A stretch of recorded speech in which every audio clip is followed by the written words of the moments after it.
दादा जान की हिकमत और नन्हा कबीर। एक सरसब्ज गांव में जहां चारों तरफ हरे भरे खेत और ठंडी हवा चलती थी, एक छोटा सा घर था। इस घर में दादा जान रहीम अपने पोते कबीर के साथ रहते थे। दादा जान बहुत नेक दिल और दानिशमंद थे। इनके चेहरे पर हमेशा मुस्कुराहट रहती थी। कबीर बहुत ही प्यारा और ज़हीन बच्चा था, लेकिन कभी कभी चीज़ों को लेकर थोड़ा जल्दबाज हो जाता था। कबीर को अपने दादा जान से कहानियां सुनना बहुत पसंद था। दादा जान इसे जंगल की, परिंदों की और पुराने वक्तों की बहुत सी कहानियां सुनाते थे। कबीर दादा जान के साथ वक्त गुजारना सबसे ज्यादा पसंद करता था। एक दिन दादा जान ने कबीर को एक छोटे से पौधे का गमला दिया और कहा, कबीर बेटा, ये एक सेब का पौधा है, हम इसे अपने बाग में लगाते हैं। कबीर बहुत खुश हुआ और फौरन इसे लगाने के लिए तैयार हो गया। इसने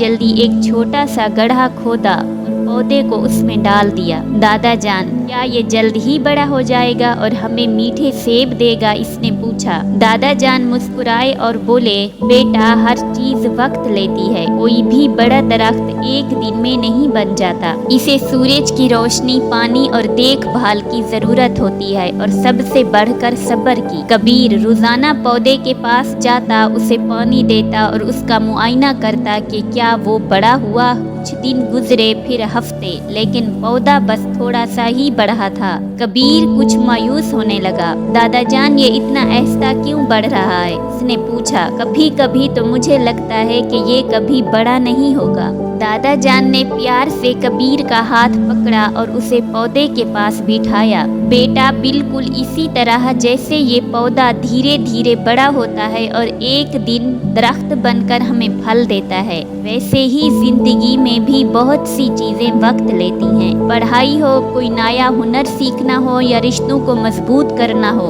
हर चीज में लगन, मेहनत और सब्र की जरूरत होती है। अगर तुम आज सब्र नहीं करोगे तो कल बड़ा फल नहीं हासिल कर सकोगे। दादा जान ने मजीद कहा, देखो, अगर हम इस पौधे को आज ही जल्दी बड़ा करने की कोशिश करते तो शायद ये सूख जाता। इसकी जड़ों को मजबूत होने, इसके पत्तों को निकलने और इसके फूलों को खिलने में अपना वक्त लगता है। इसी तरह जिंदगी में भी तुम्हें अपनी बुनियाद मजबूत करनी पड़ती है और हर कदम पर सीखना पड़ता है। कबीर ने अपने दादा जान की बात गौर से सुनी।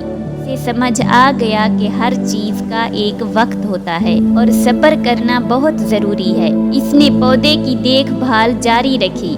अब इसे उसके आहिस्ता पर बढ़ने पर भी खुशी महसूस होती थी, क्योंकि वो जानता था कि ये एक मजबूत दरख्त बनने की बुनियाद है। वक्त गुजरता गया और कुछ सालों बाद वो छोटा सा सेब का पौधा वाकई एक खूबसूरत दरख्त बन चुका था, जिस पर लाल लाल मीठे सेब लगे थे। कबीर, जो अब थोड़ा बड़ा हो चुका था, हर बार जब वो सेब तोड़ता तो उसे अपने दादा जान की वो बात याद आ जाती कि सब्र का फल मीठा होता है।